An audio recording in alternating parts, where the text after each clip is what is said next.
Let's begin. Jamil belonged to Quraysh, one of the most powerful tribes of Makkah. Her father, Harb bin Umayyah, was one of the respected leaders of Makkah. This meant that Jamil was born into a strong and well-known family. She was a woman from a high-status family, but this did not give her good character. Since childhood, she had been ambitious, proud, and full of anger. At a young age, she married Abu Lahab, the son of Abdul Muttalib. Abu Lahab was one of the richest and most powerful men in Makkah. His wealth made Jamil, who loved pride and luxury, very happy. Abu Lahab earned a great amount of money as a well-known trader of Quraysh, and Jamil used this wealth to become one of the most talked-about women in Makkah. However, one of her most known qualities was her sharp tongue. She was not a woman who only depended on her husband's wealth. She influenced the women around her, spread rumors, and tried to ruin the name of anyone she hated. This made her even prouder. But the real truth was that she was a woman who feared losing her power and the respect of others. While most people in Makkah were busy with trade, some were more focused on protecting the honor of their tribes. Jamil was obsessed with keeping the status of her own tribe and her husband. For her, the most important thing was the leadership of Quraysh, especially the family of Umayyah.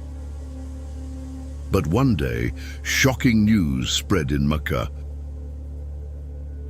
Hazrat Muhammad alayhi salam said that he was the messenger of Allah. For Jamil, this was like a disaster. She knew the family line of the Prophet very well. He was from the family of Hashim, which was also a strong part of Quraysh. But if Hazrat Muhammad was really a Nabba, wouldn't her power be in danger? For Jamil, the real issue was not truth, but control. If Islam spread in Makkah, the rule of Quraysh would change and her proud world would fall apart. That is why she became one of the first women to fight against Islam.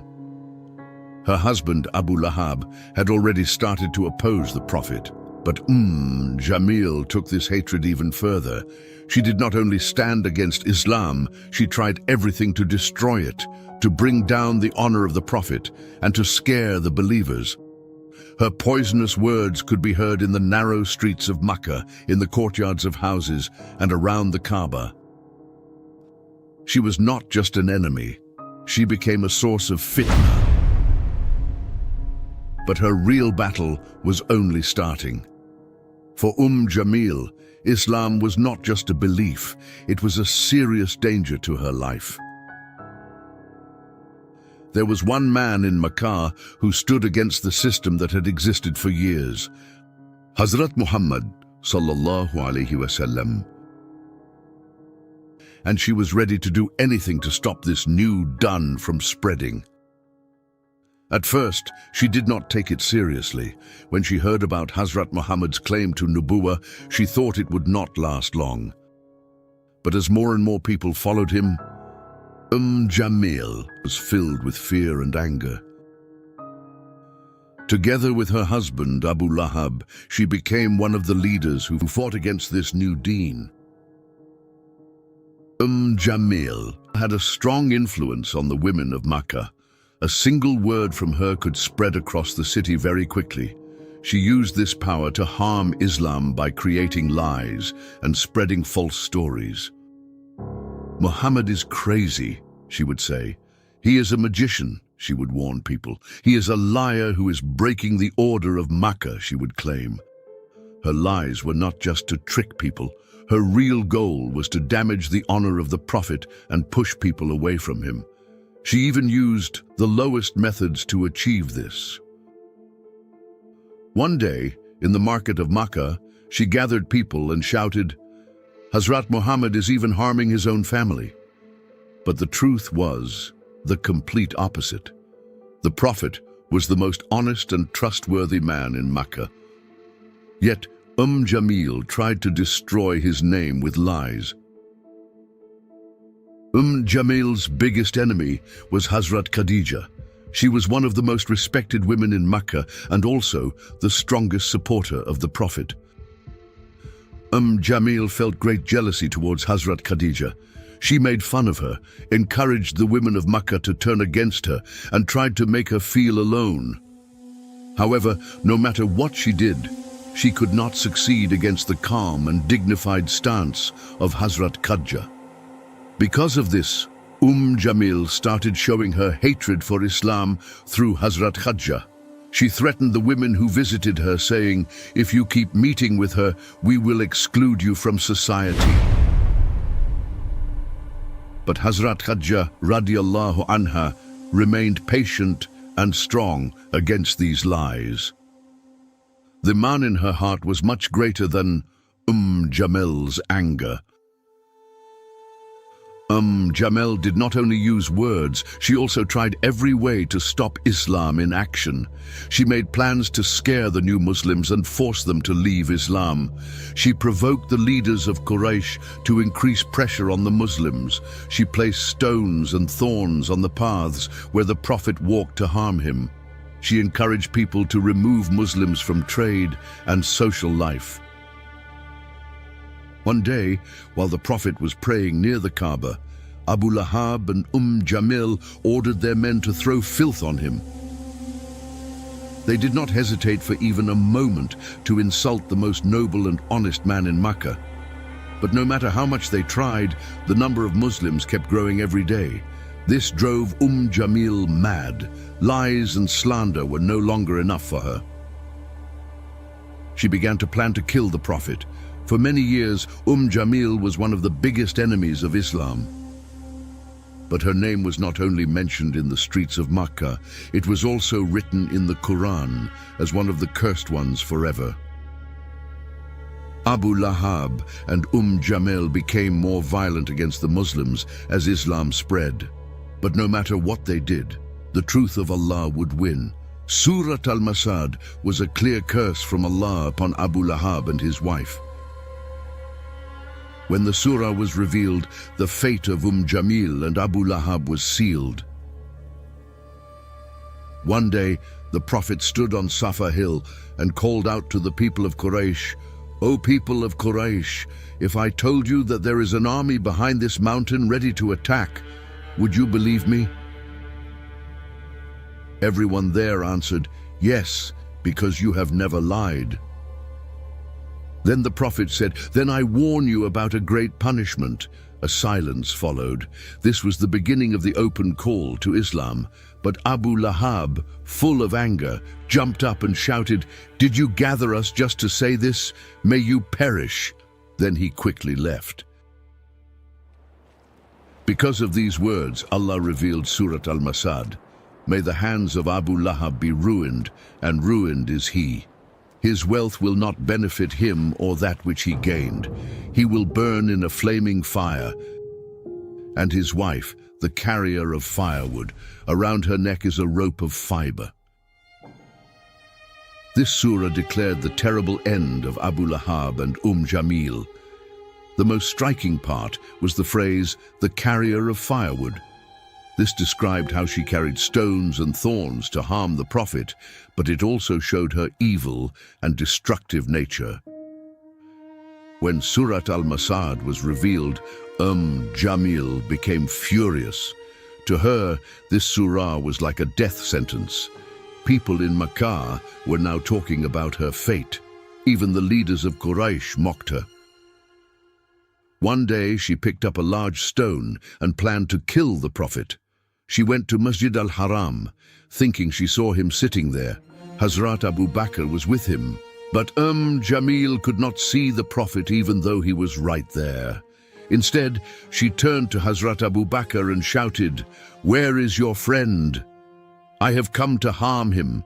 He is the one who turned us against each other with his magic and lies." Hazrat Abu Bakr radiallahu an calmly looked at her. Allah had made the Prophet invisible to her eyes, even though he was sitting right in front of her. Jamil shouted in anger, threw the stone in her hand and quickly walked away. She knew that Surah Al-Masad had announced her end, but no matter how much she became angry, Allah's judgment would not change. The revelation of Surah Al-Masad was a great disaster for Abu Lahab and Jamil. They had tried everything to stop the rise of Islam, but Allah had already written their painful end. Their hatred for the Prophet was not limited to lies and oppression. Abu Lahab was one of the leaders who supported the social and economic boycott against the Muslims. This harsh boycott lasted for 3 years, causing great suffering for the Muslims. But neither Abu Lahab nor Jamil could stop Islam from growing. However, their cruelty only led to their own destruction. Allah had already informed through Surah Al-Masad that Abu Lahab would suffer eternal punishment in Jahannam. His punishment in this world came in the form of humiliation and disease. A deadly illness spread across Makkah, and one day Abu Lahab was struck by a terrible disease. It was so horrifying that no one dared to go near him. Even the people of Quraysh abandoned him. He died alone, suffering in pain. For years, Jamil had supported her husband and walked with him on the path of oppression. But when the time came, she even abandoned her own husband. After Abu Lahab died, his body was left in the open. No one wanted to bury him. In the end, a few men were paid to remove his body. They threw him into a pit and covered him with stones. Thus, all the wealth, status, and pride they had in this world disappeared. After Abu Lahab's death, Jamil was left alone. The strong, arrogant woman who once thought she had power over everything had suddenly become weak and helpless. People in Makkah whispered about her, saying that Surah Al-Masad had come true and that Allah's curse had fallen upon her and her husband. But Jamil refused to accept her fate. She continued to walk around Makkah, speaking with hatred against the Muslims. However, as time passed, she too became weak and hopeless.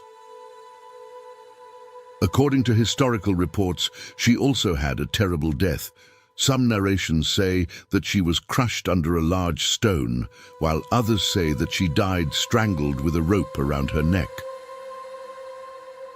The words in Surah Al-Masad, "Around her neck is a rope of fiber," became a reality in her death. Jamil and Abu Lahab were among the greatest enemies of Islam, but in the end they could not escape the punishment of Allah. In this world, they thought they were happy with their wealth, positions, and arrogance, but their end was filled with humiliation, suffering, and pain. This event is not just a lesson for them, but a warning for all disbelievers and oppressors until the day of judgment. O Allah, do not make us among those whose hearts are sealed like Abu Lahab and Jamil. Guide us to live with Aman, justice, and good character in the path of the Prophet. Purify our hearts from arrogance, jealousy, and hatred. Keep us firm on the straight path. Bismillahir-Rahmanir-Rahim. May the hands of Abu Lahab be ruined, and ruined is he. His wealth will not benefit him or that which he gained. He will burn in a flaming fire, and his wife, the carrier of firewood. Around her neck is a rope of fiber.